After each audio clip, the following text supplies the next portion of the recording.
everybody, welcome to another Crack-A-Pack, but this one's a special one. We're not doing Dragons of Tarkir. We're not doing anything, standard. We're doing something from the past. We're doing Homelands. So anybody who's not familiar with Homelands, Homelands is widely considered to be the absolute worst set of Magic ever made. Mechanically, the cards were just kind of wonky and really underpowered. They weren't really good. Taking a look at the value cards out of this pack, which I might add was from 1995, so this is a 20-year-old pack sitting here. You would think these cards are in, high demand and low supply, but no, the super value card is worth $10. The rest of the value rares, which is $5 and above, consists of 2 other cards, and then there's a few cards that are worth maybe $1. So overall, a pretty bad set. So I got this pack for pretty cheap, thankfully.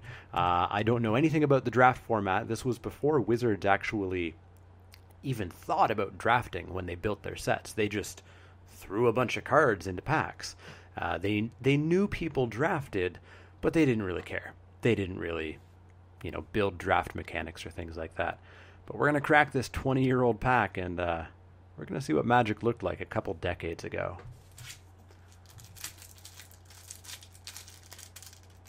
Old packs, of course, are notoriously hard to open.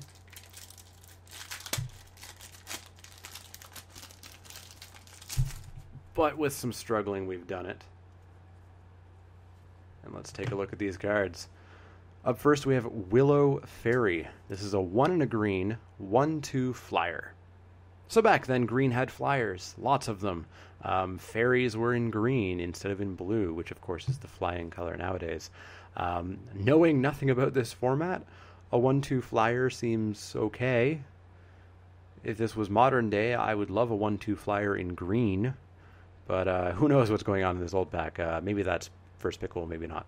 Another quick note, there are only 8 cards in this pack. Way back when, you used to only get 8 cards in a pack.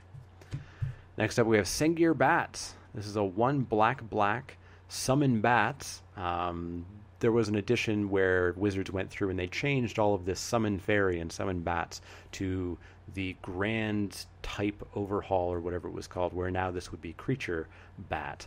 But it is a flying 1/2 for 3 that says whenever a creature is put into the graveyard, the same turn Sengir's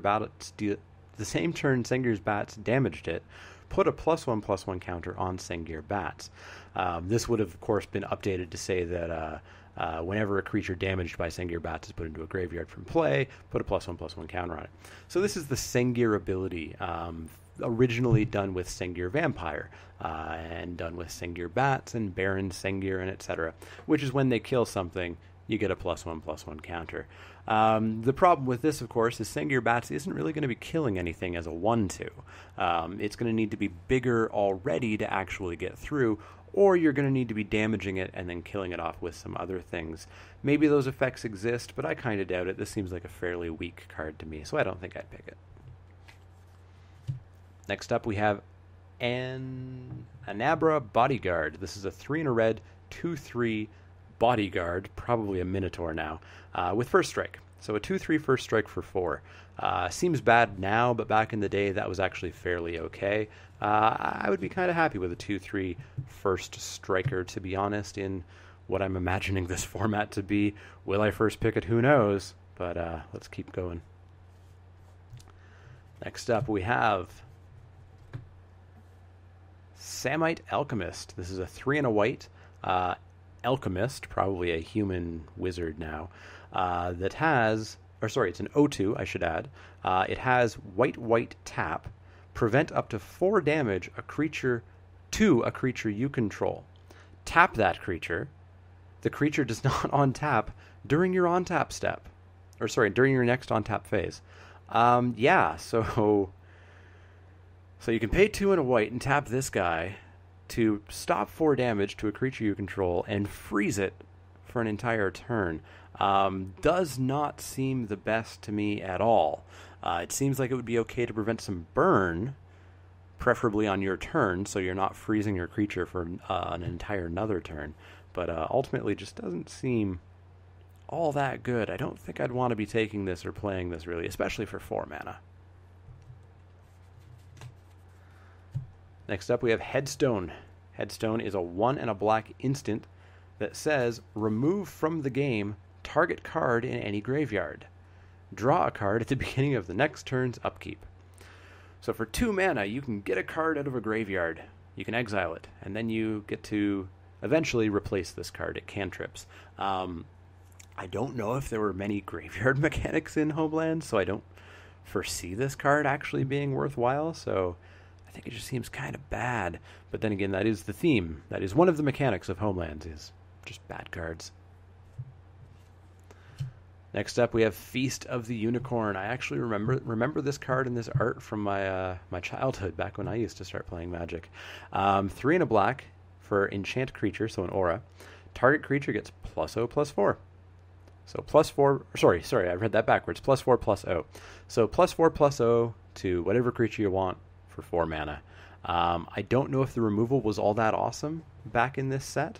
On one hand, we had things like Terror, and we had really cheap removal, and on the other hand, we had cards like this, and the cards we've seen.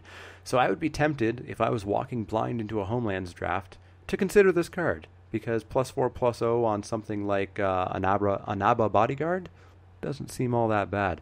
So yeah, Feast of the Unicorn. Next up, we have Wizard's School. I believe this is the rare of the pack. Sometimes the rares were mixed up a little bit in the packs. No, it's an uncommon, apparently. It's a land. You can tap it to add 1 colorless mana to your mana pool, or you can pay 1 and tap it to get a blue, or you can pay 2 and tap it to get a white, or you can pay 2 and tap it to get a black. So it's an Esper land that you have to pay mana in order to get the mana out. So it's a filter land for blue, and then it's just a really expensive swamp and plains. Probably not super playable in a draft, even though this wasn't meant to be drafted. I think you still could do something better than drafting and playing a super slow land like this. Finally, we have Sengir Autocrat. Perhaps this is the rare. I'll do a quick check. It is not. It's non-common, so I'm not sure what the rare was in this pack. But this is a 3 and a black Autocrat, probably a vampire, 2/2. So it's a 4 mana 2/2 that says, when Sengir Autocrat comes into play, put 3 surf tokens into play. Treat these tokens as 0/1 black creatures. If Sengir Autocrat leaves play, bury all surf tokens. So for 4 mana, you get a 2/2 and 3 0/1s that don't do anything. I guess they chump block, but that's about all they do now, isn't it? Not that good. I don't think I'd be first picking this guy either. If I were walking into a draft completely blind of Homelands, I would be looking at Feast of the Unicorn, and I'd be looking at Anaba Bodyguard. Feast of the Unicorn, it's an aura. You can easily get 2 for 1 with it. So it's probably not the pick here. The 2/3 first strike is probably the first pick. And that really says a lot about Homelands. That says a fair bit about old Magic. Old Magic, the creatures were a lot weaker, the spells were a lot more powerful, and creatures were really, really grossly overcosted. But yeah, I think that's what I would take. If you would take something different, I really want to hear what it would be and why. If you have experience drafting Homelands, definitely let me know, because I definitely don't, and I don't know if I really want to have experience with it. But yeah, if you have any questions, comments, suggestions, let me know in the comments below. You can also find me on Twitter at The Mana Leak. That's L-E-E-K, like the vegetable, not the card. And you can also find me on Facebook at facebook.com/TheManaLeak. As always, you should definitely like the videos if you, like them. Click the thumbs up icon below the video to do that, and you should definitely subscribe to my channel. That will keep you up to date on all of the latest Crack-A-Packs, Spiky Saturdays, Wacky Wednesdays, and special Crack-A-Packs like these, as well as other special episodes that pop up now and then. But as always, if you have any questions, comments, suggestions, let me know. Otherwise, I'll see you all next time.